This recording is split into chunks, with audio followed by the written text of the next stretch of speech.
Everyone, I'm Lucas Mack, and welcome to another episode of the Golden Rule Revolution, where inspiration and purpose come from treating people like people and nothing less.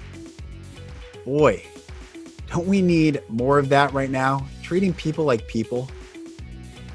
Treating people in the same respect, allowing them to have their same opinions and beliefs that may be differing than yours, but simply by the fact that you have a opinion and belief, you respect the rights of all people to have opinions and beliefs. Wow, what a time in the world's history, in humanity's history.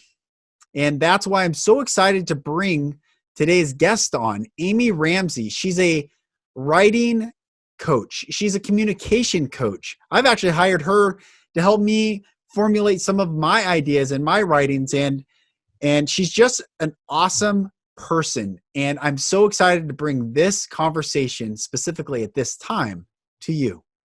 Amy, I'm so honored to have you join the Golden Rule Revolution. You are a communicator of wisdom. That's what you are. And everyone listening, my brothers and sisters worldwide, this precious soul, this powerful soul, this flame of fire that is on the podcast right now, please prepare your mind, heart, and your soul to objectively listen to what this conversation is about, because this conversation is about empowering you to be the fullest version of you. And that said, thank you for joining. How are you? Oh my goodness, I'm excited. What did you just call me? A flame of fire? Ooh, the flame of fire. I've never been described as that, and I like it. I'll take it. And I'm just really grateful to you and to be here. And yeah, I'm excited to see where we go. And I do hope it lights some people up in ways where they do feel empowered in their life. Same.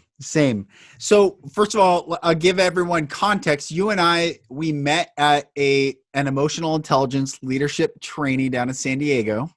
You were staffing and I was breaking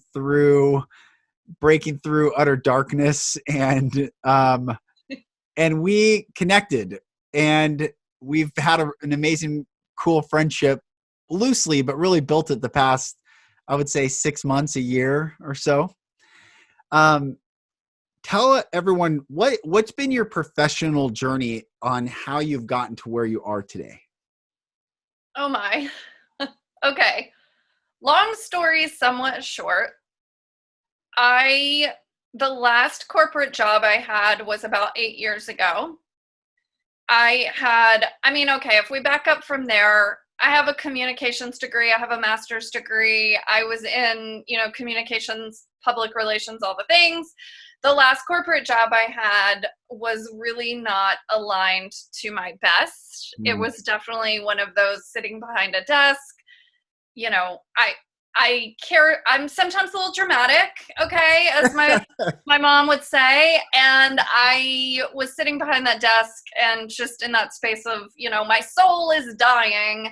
And so I decided, you know what, I don't know what I'm going to do. I don't really know what it's going to look like, but I know that what's meant for me is not here. So I quit my state job with benefits. Everybody thought I was completely bananas. And I was doing writing, copywriting for other people. I started my own business. And then the business has had a lot of different evolutions over the years. I was a business coach for a while. And then most recently doing a lot of content coaching, copywriting. And really, though, what I say when people say, what do you do? Now, my response is I'm a writer and I help people communicate. There's a lot of different ways we communicate, of course. But that's really the crux of it. Well, everyone listening, so I've been putting a lot of content out for a very long time, but I've worked with Amy. I've hired you as a writing coach, and it's been incredibly helpful for in many ways. But one of the biggest benefits of working with you has been to mirror up contextually, like, what do I really want to say? And I've stepped into that, and I've stepped through that. And you're incredibly powerful in what you do. And you're launching in this new course amidst all this chaos socially. I mean, forget the politics of it. What I'm seeing right now, and everyone listening worldwide, brothers and sisters, listen, what we are observing, in addition to the governments and the medias and the establishment of any discipline, that narrative, what we're really observing is human beings really struggling to communicate clearly and in kindness and objectively and to listen, right? I mean, that is what that's it. So how did you come up with the course? What is the course you're working on? What are you seeing with all this? Because I know you're seeing a lot. Oh, Lucas, I have so much to say. Say it. To me, that's exactly it. What we're seeing is communication breakdowns on every level. From, I live in California, so from the president to the person on my social media feed who's kind of yelling about whatever they're yelling about given that day's topic. Like, there are just a lot of things around communication that I think what I was seeing was people being very, very passionate. Love that. Yes, please. Like, I love that people want to be engaged and involved and using their voice. And what I was seeing was people doing that in a way that they were not getting the results they wanted. So let's say they wanted people to see their point of view, or, you've got the people who want people to stay home. You've got the people who want people to be out there protesting, like whatever it may be. There's, all these different things happening. But at the end of the day, what I was watching was people were really just talking at each other. Yes. Kind of yelling online, which is kind of a funny thing when you're on social media, but right. When you can tell, they're like using all caps. Yeah. It's just, you can feel the tone of it, and I'm watching this, and what I saw, I said to myself, okay, so there's a lot of people that want to be speaking their truth, but they're not being heard. Because the way they are speaking their truth, whatever their truth is in a way that they truly, no one can hear them the way that they're speaking it. That's what got me all started on this. I like to think of it as a project. It's very, it's in its own evolution. It's very raw. It's very real. Because I don't want it to be like a typical online course. Even the opt-in page to get in is not fancy. There's a lot of text, which we can talk about. One of the things you and I had talked about previously before starting this was about how people's short attention spans don't allow for them to be speaking in a way that is creating connection, relating, sharing, understanding, and being heard. Right. So it's like even the opt-in page for this thing is not fancy. There's a lot of text, because guess what? If you're going to actually be in communication with people and you want to speak your truth from a place of, I believe this is important, and so I want to be heard, we have got to back it up here, people. Yes. Like we've got to back up and see what's happening. And I just thought, well, if people want to be speaking their truth, awesome, let's do it. And clearly people need some support in doing it in a way. It's what I call practicing responsible communication. Yes. And responsible communication, conscious communication, kind communication. I mean, that is my number one thing, Lucas. Kind. There's a great quote. I'm looking for, I'll look for it, but essentially it's an Abraham Lincoln quote. And he said, "Do I not destroy my enemies?" This is the quote. I remember it. "Do I not destroy my enemies by making them my friends?" Mm. If you want to destroy your enemy, do so with kindness and make them your friend. And what I'm disturbed about when I watch discourse right now on social media, we can't do discourse in person, so it's all online or on phone calls, but majority online, is a real truth that people don't really know what's going on. And I don't mean just even now with the how many people could give a clear walkthrough of the American Revolution to present day? How many people could talk about World War I, II, the Vietnam War, Korean War, could give there's such a lack of awareness of where we've come from. So then when people try to articulate where we are and where we should go, people are like, they get all stunted and then they get angry. And I don't think that anger is so much at someone else as so much as just this angry that they know somewhere deep down they've been screwed over. You want to know what I think the anger is? Please. I think the anger is that they want to feel seen and heard. And that in their life right now, whatever's going on personally or with them, they're not feeling that way. And so therefore, when they're going online and, talking on social media, what's happening is it's basically a child screaming, "See me, hear me, feel me, like tell me, like validate that within me." That's good. That's good. That's what I'm seeing. And that's maybe the big question is then, how do we empower people to feel seen and heard? If I have a point that I think is valid and worthy of sharing, how do I share? How are you teaching people to share in a way that the audience feels heard when they're sharing?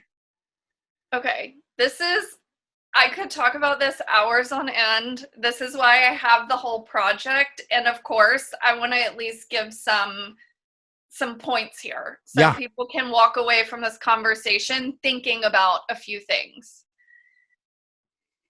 One is we have to be able to step back and unhook from all of the emotions happening that would cause us to shoot off that rude comment on Facebook or text, right? So there's a moment where we have to stop before communicating and say, what's my intention here? Truly, what is my intention in sharing this?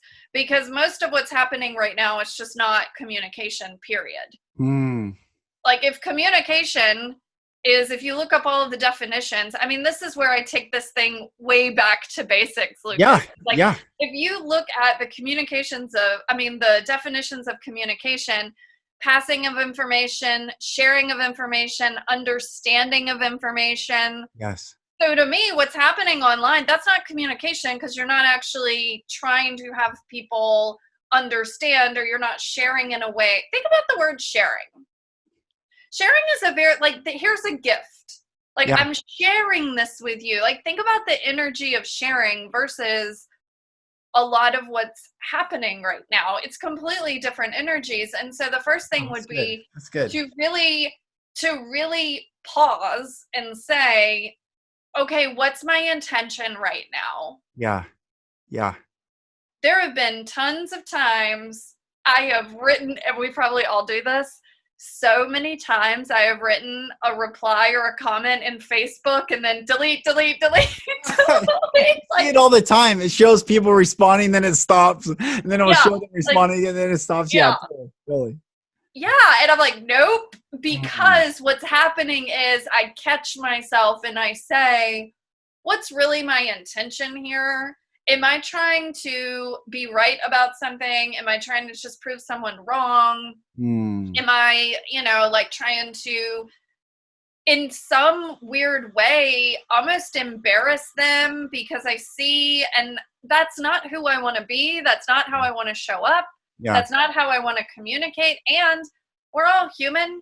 I got my moments. Yeah, totally. There's no perfect person, right? No. There's no And I perfect actually person. think that's a big piece of this too, is in order for us to speak our truth and to have productive conversations that are moving discourse forward, we have to be able to allow other people the space to be messy with it too. Yes. And Yes. now messy is not angry, rude, disrespectful. You can be kind and it can still be messy. Yes.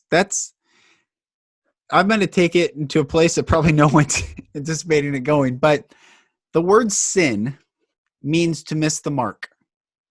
Now, religion is taken that just the word that existed prior to a religious concept. Archer shoots at a target and he sinned by not hitting the bullseye. That's a sin. You missed the mark.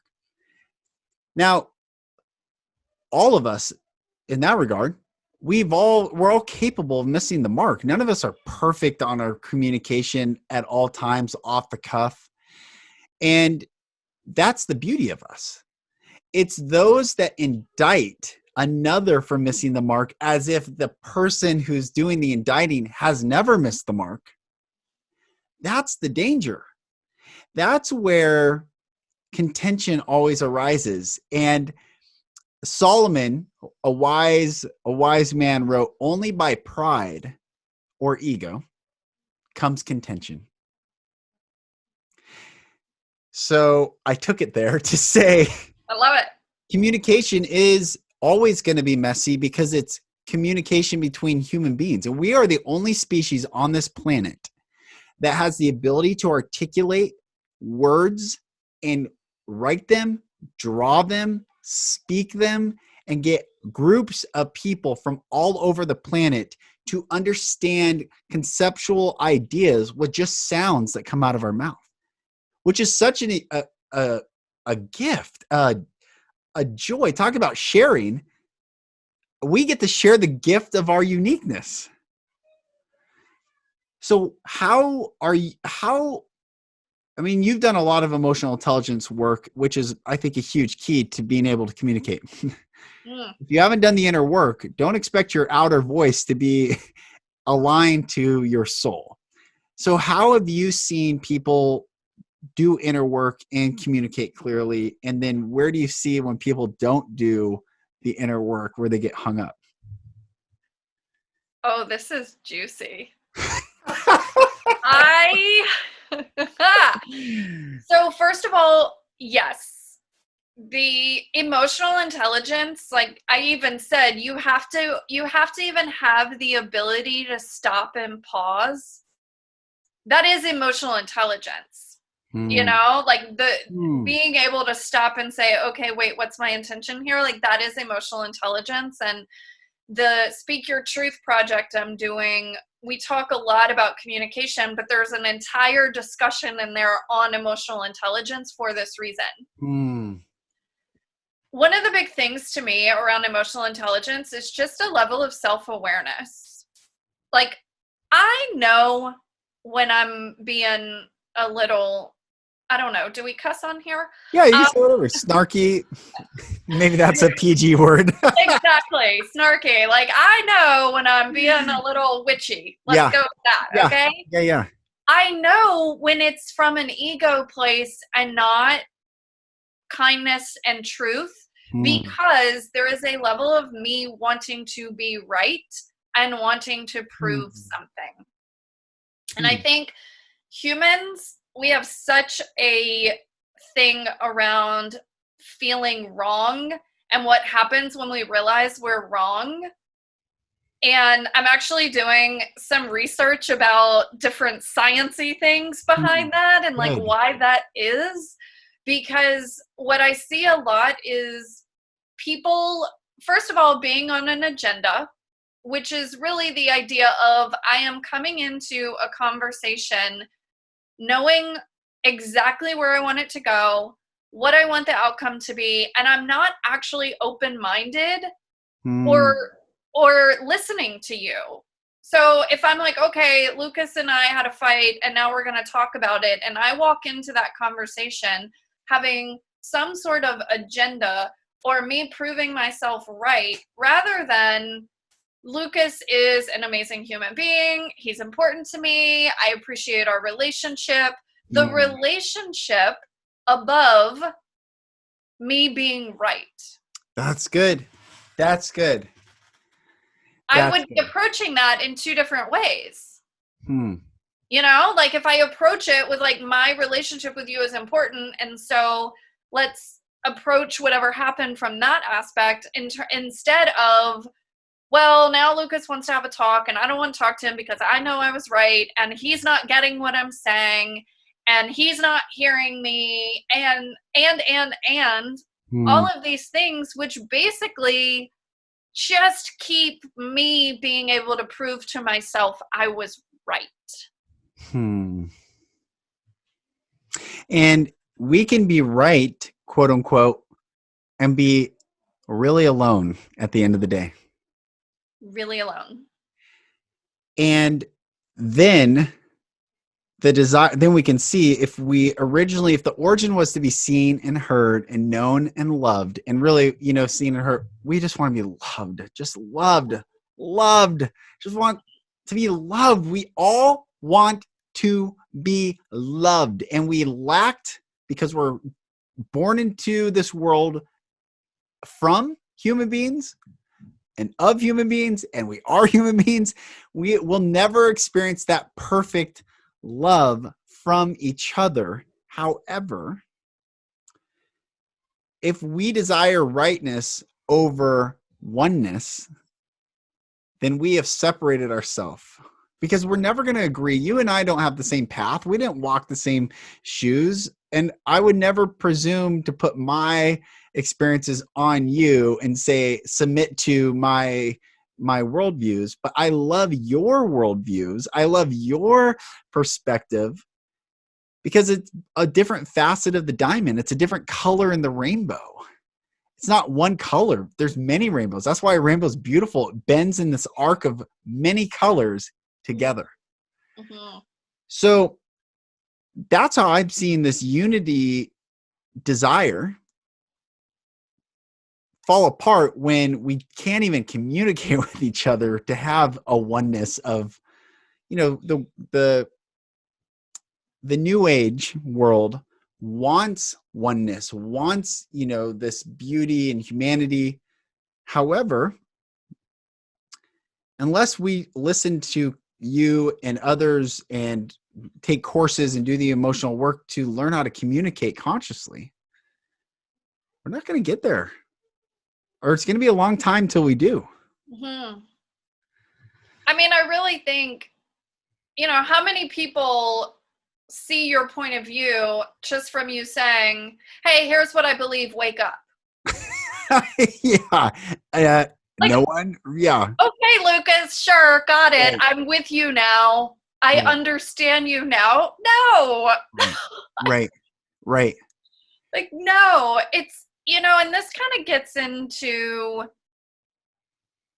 well, the entire right conversation is interesting too, because then people get into, well, but there is such thing as, ethics and morals, and yes, and I'm talking about all that in this project as well. So I just wanted to kind of put a pin in that, because there are probably people listening right now thinking, yeah, but, it's not right to be out protesting, for instance. Like, there are people who just like, they still kind of miss the message, because they're still very attached to Yeah.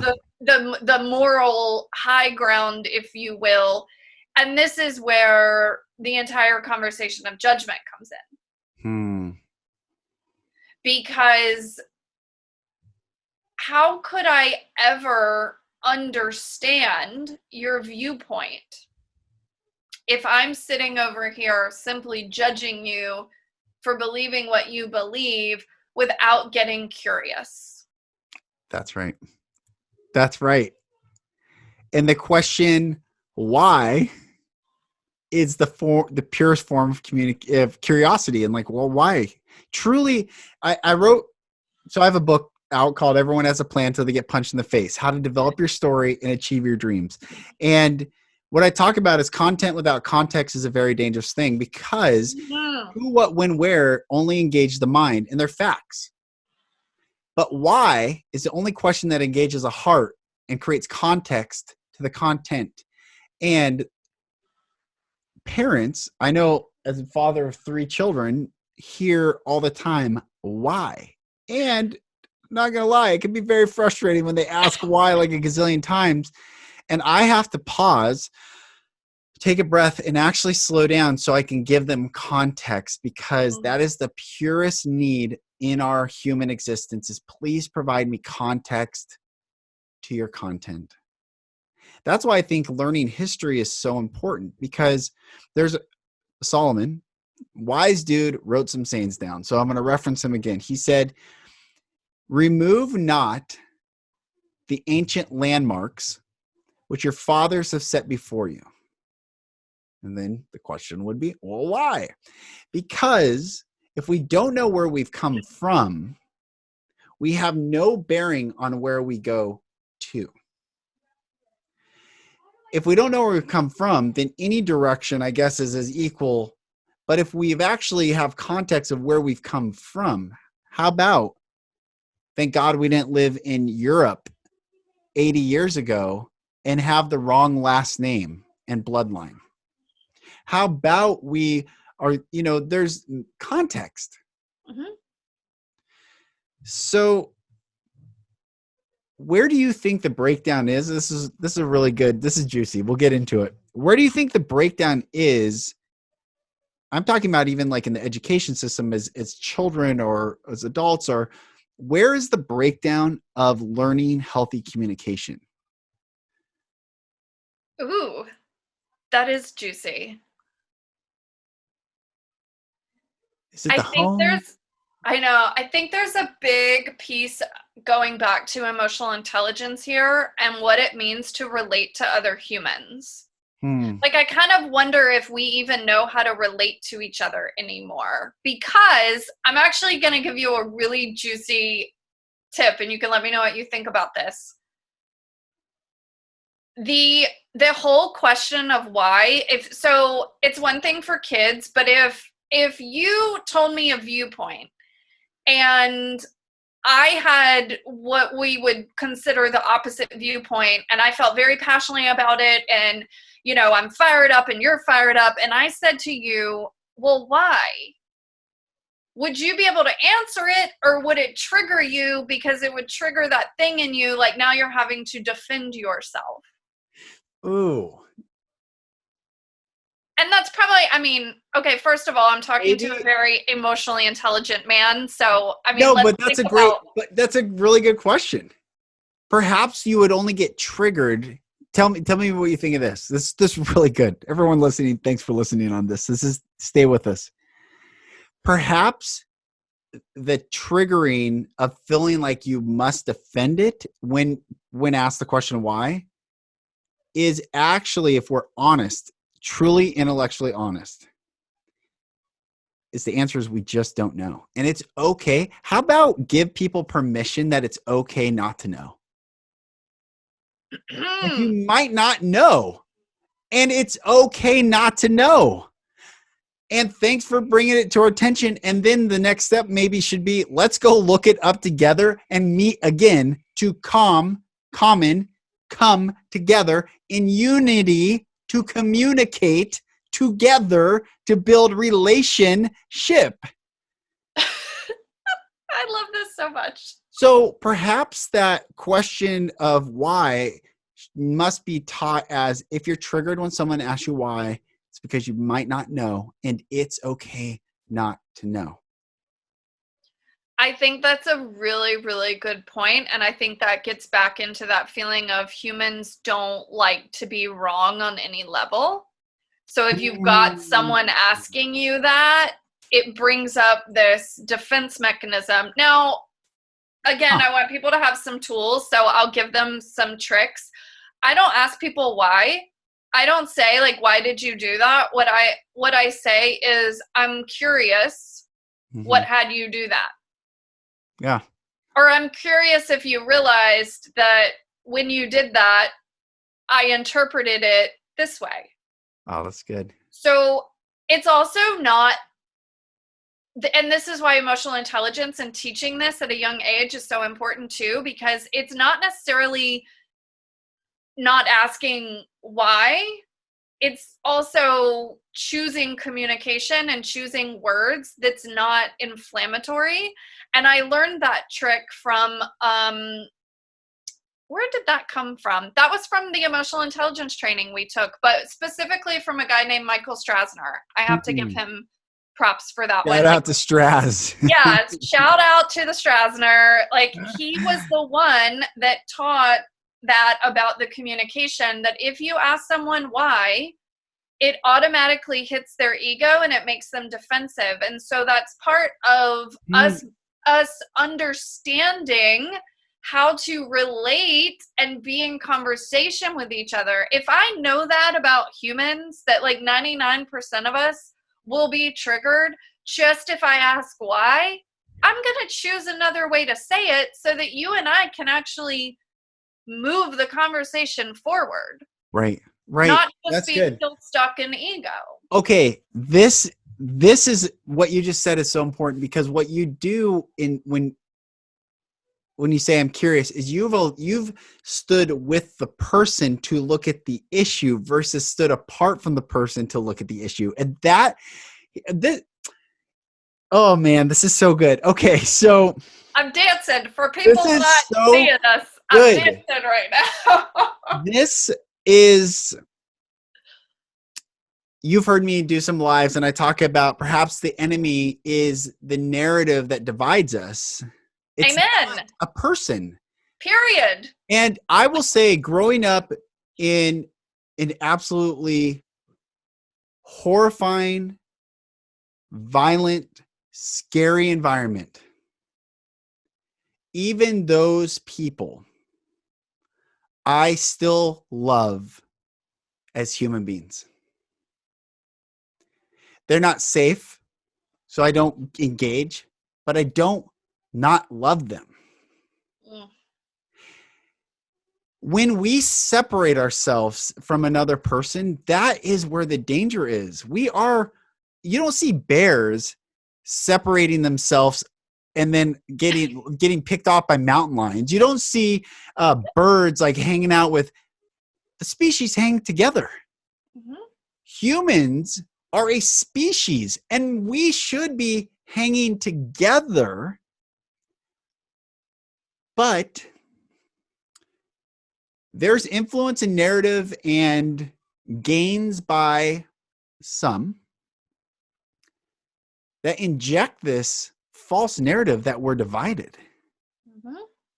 And I love that you're saying when you say I'm curious, it's standing with the person to look at the issue. That is so powerful. I heard this many years ago in the religious world, in Judaism and in Christianity. When we ask God to forgive us, we are not standing as, oh, I'm sorry, great God, I'm here, you're there, I'm wrong, you're great. We actually stand with him to look at the thing we did and said,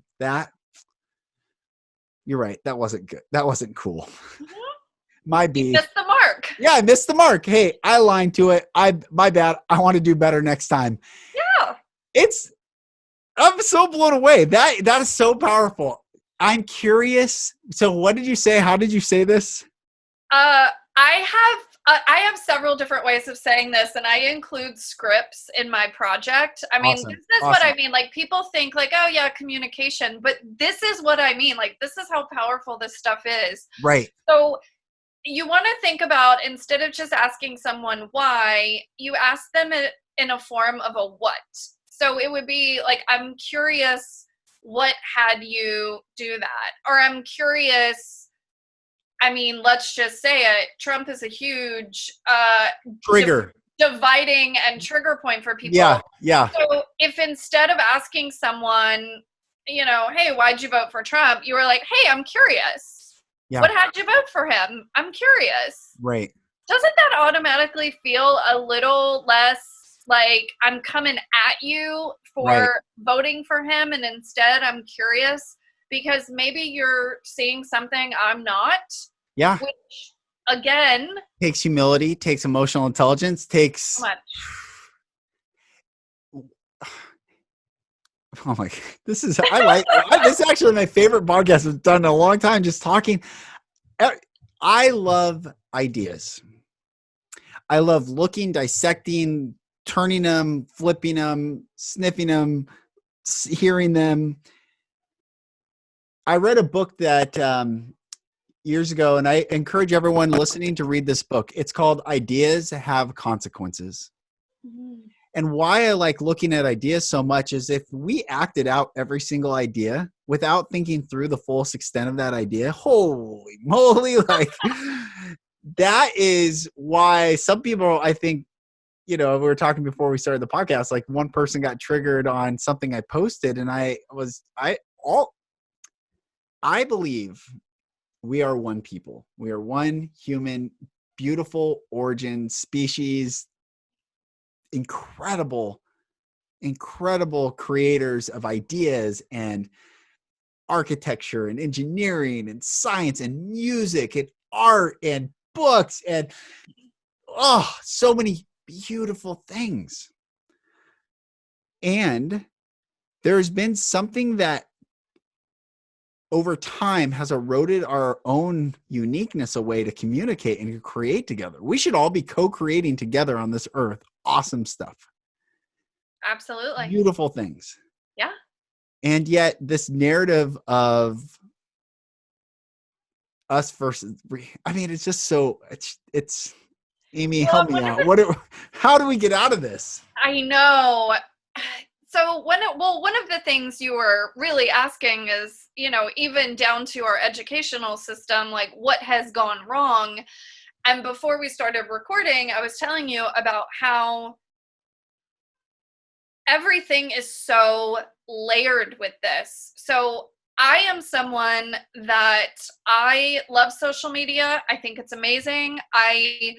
It's my job, it's my career to support people with using their voice on social media to get clients for their businesses. I think social media is amazing. And what I'm noticing lately is we have got to be aware of how we are letting certain technologies erode our humanness. Yes. So even the fact, like, there's certain things in marketing that I've never been that cool with or wanting to be like markety. So this idea of you have to create urgency, you have to create like false urgency for people. Yeah. Well, Lucas, I've always felt like if if your dreams, as cheesy as that sounds, like if your dreams aren't urgent enough for you, I'm not going to create some false kind of something of like, oh, you got to get in my funnel in the next 24 hours. Like your dream should be the urgency. That's good. Your passion should be the urgency. So even like on Instagram, all of the top, gurus, marketers, whatever, will tell you, oh, well, people have a short attention span. So, you can't tell them to go click the link in your bio because they're already scrolling past. Guess what? If someone is not willing to take the extra 2 seconds to go click the link in my bio, like they're not my person. Yeah, that's so good. And so there's been this really funny thing that's happened where we've almost, there's that phrase, we train people how to treat us. Yeah. And in the coaching industry in particular, like they have trained their audience how to treat them and behave, where free, discovery sessions are the norm. Think about that. Would your lawyer give you free advice? Does your doctor give you free advice? Most of them no. So, okay, that's like a whole nother tangent I could go on. But my point is, like, we've lost this level of humanity, and I think there's a way, this is why I'm so passionate about, I really believe there's a way to practice responsible communication on social media and to have people kind of step back and snap out of this, getting used to just scrolling fast. Yeah. Okay. So this is another big thing. We have become a culture of just unfriend me if you voted for Trump or whatever. Yeah. Think about what that's saying. That's literally saying, I don't care if we grew up together. I don't care if you were a bridesmaid in my wedding. If Yeah. you voted for this guy, just unfriend me now. Like, think about what that is saying to people. Right. And we've become this culture of we're so quick to unfriend, block, cancel. And I very much believe in boundaries. I very much believe in, Protecting your space and all of that. Yeah. yeah. But this idea of, well, I'll just like kick you out because of one thing. Yeah. Yeah. What is that? People are angry. There's an anger in when people are hurt people. We know this. This is a fact because we can only give that which we have, which we are, which we be. So if we are angry because we've been hurt and we see people aligning to an image that we've been told is the embodiment of those that hurt us, be it an authoritarian male, typically it was the one who belted bare-assed innocent children. That is typically who is so when that gets used as a weapon and told the hurting, these people are aligning with the person that hurt you. That is the easiest and greatest deception. And when the reality is, this is why the reality is we need to heal. The reality is when we heal, that type of narrative is irrelevant. When we heal, that type of who's in charge, and by the way, we have 3 equal branches of government, my dear friends that live in the United States of America. There is not a president more powerful than the Supreme Court. Now, you could say, well, he had points. We are not tied to a single person at the helm. We need to detach from this narrative of putting all our hopes and dreams in someone else coming to save us and make our world better. We must say, I will save me. I need to look inside me. I need to go back to the time that perhaps I was stripped naked, bent over, and beat violently. Maybe I have to go back to the time that man or woman touched me in ways that I'd never wanted, I never asked for. Maybe we have to, I know this is real talk, but maybe we have to go back to these things and heal those dark, dirty, disgusting, vile, vitriolic moments instead of lashing out at a person for them trying to solve their own world in their own perspective. And when we can do that, we actually elevate humanity. When I heal, we heal. Now, we don't heal immediately, but I tell my wife and I tell my children, every time we have the choice to do right or wrong and we choose to do the right thing, to do a more loving, kind, good, generous thing, we put that on the scale of goodness. But when we do selfish things, when we do evil and vitriolic and angry, and we put that on the scale of hurt, pain. And our job as humans is to tip the scale so it's all good. That's what we get to do. It's true. It's true. And this is where, even conversations like freedom of speech, I think people are actually afraid of freedom of speech because if I fight for the right for you to say what you want to say and speak your truth, that means I am also fighting for the right of someone who is maybe just straight up racist. Yeah. To say what they want to say. Yeah. This stuff is so multi-layered. Mm-hmm. And that's why it does go back to this idea of healing, because what we also know a lot around people who have stories of racism, for instance, just because I brought it up. Yeah. Yeah. What we know about that is they were probably taught that, Yep. indoctrinated on some level from the beginning. Yes. So guess what? There's no healing in that family. There's no healing in the lineage. That's exactly right. And I'm going to read it. So the First Amendment, I had to read it the other day just to remind myself, like, what does it exactly say? The First Amendment says, Congress shall make no law respecting an establishment of religion or prohibiting the free exercise thereof or abridging the freedom of speech or of the press or the right of the people peaceably to assemble and to petition the government for a redress of grievances. So when I thought of that, I thought, okay, this is why it's so important to bring all ideas forward and to bring all ideas, because the racist rhetoric on the common sense level will get washed away from people. No, that's not right. Mm-hmm. But if you suppress that narrative, Joe Rogan did a really good podcast. I forget which episode, but he said, I'm scared that we keep banning, we being, I don't know, the left, liberal, he considers himself a liberal. And he says, when they keep banning people, they're driving narratives that regardless, I'm not saying the people that are banned should be banned, but the point is valid. If you ban speech, that speech will find other ways to come out, usually in secret meetings, secret societies, or other social media channels, that then it becomes echo chambers of just that one narrative, and people have no context of another narrative. Think about how much angrier Oh, it becomes because it was suppressed. That's a great point.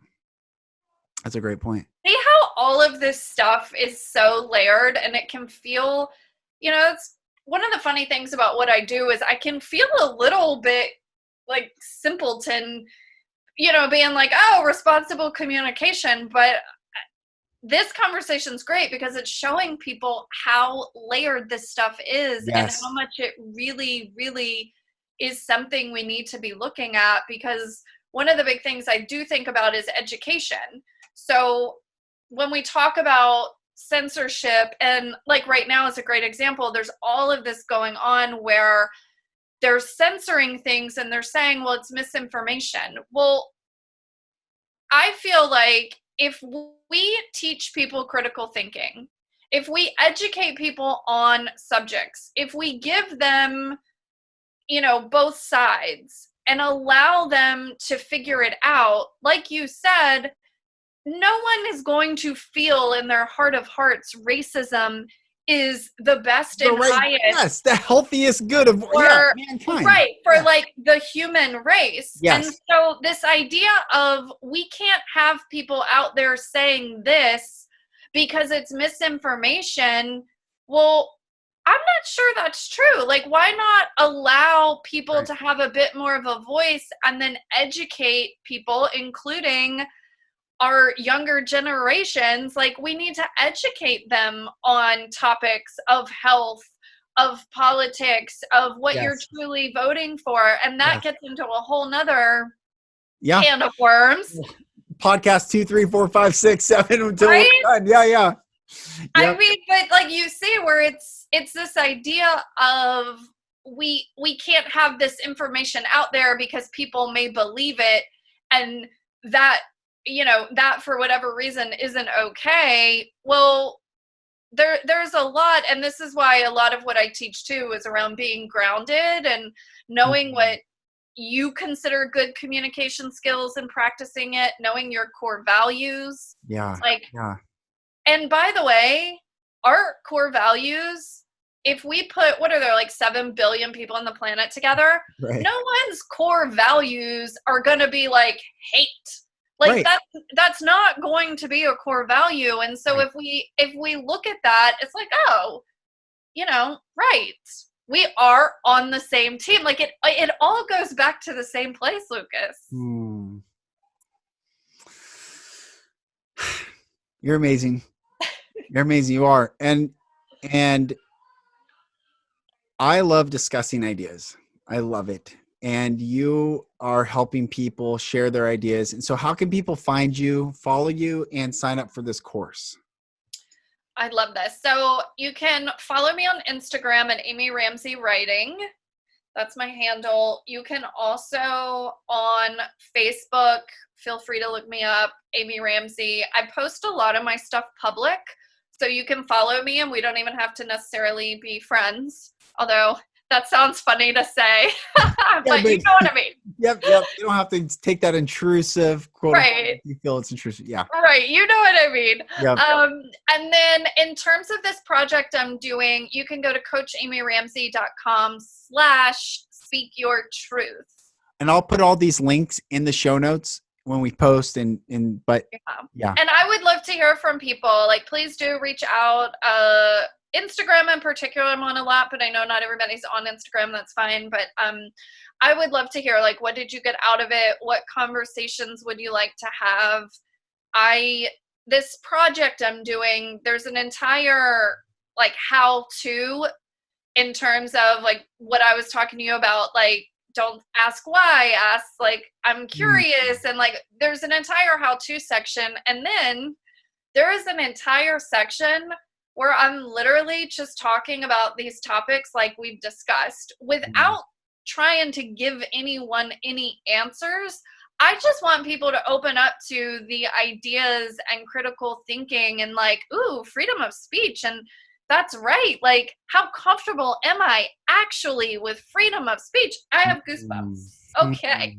So there's an entire section where I'm touching on a lot of what we've touched on here. Awesome. Because my whole thing is always, even with my clients when I was teaching business, my whole thing has always been, don't just do what I say.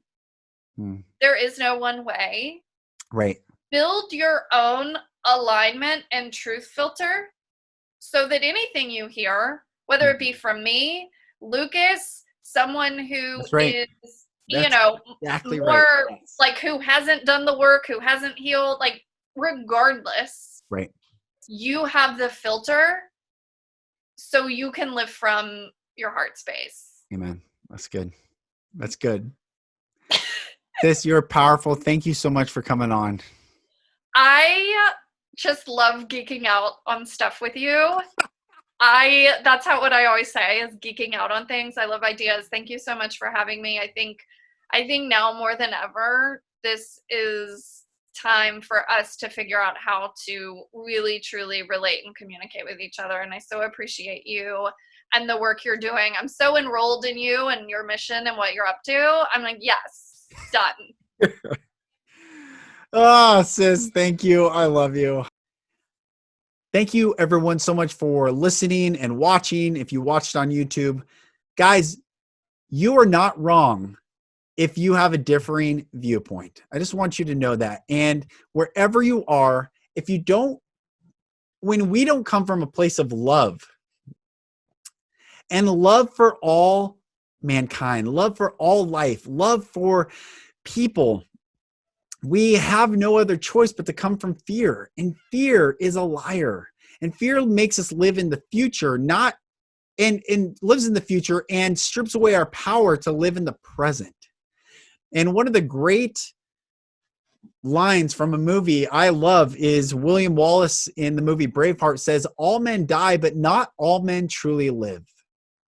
And I want you to live fully, my brothers and sisters. I want you to live a life that you can look back on the end of days and say, I am proud of that life. I loved people. I stood for people. I stood for all peoples, that I didn't look for an alignment or agreement on beliefs, but I simply loved the fact that we have beliefs. And so I stood for all.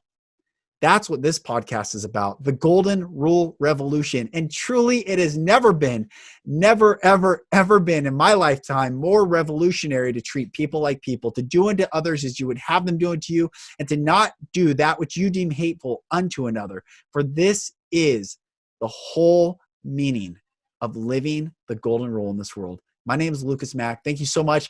Follow me on Instagram, Facebook, Twitter, YouTube. go to my website, lucasmack.com. I'm excited. I'm going to be launching a course very soon, how to navigate the dark night of the soul and really heal from pain and trauma, and so that you can live in freedom. That's what it's about, living in freedom for your vision to come to fruition. My name's Lucas Mack. Thank you so much for listening. This is the Golden Rule Revolution, where inspiration and purpose come from treating people like people and nothing less. I'll talk to you on the next episode.